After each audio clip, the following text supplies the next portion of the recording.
everyone, welcome back to my channel. In today's video, I'm going to show you how to use your vanilla gift card on Amazon. So without any further ado, let's get right into the video. First, open up your preferred web browser, then search Amazon. Open up the Amazon browser, make sure that you are signed in.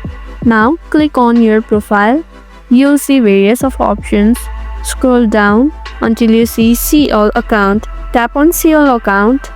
Another interface will open with more options than before. Scroll all the way down to your payment section and click on your payment. There you'll see overview, wallet, transaction settings of your account. Now what you're gonna do is add a payment method. Tap on add a payment method. You're gonna click on add a credit or debit card.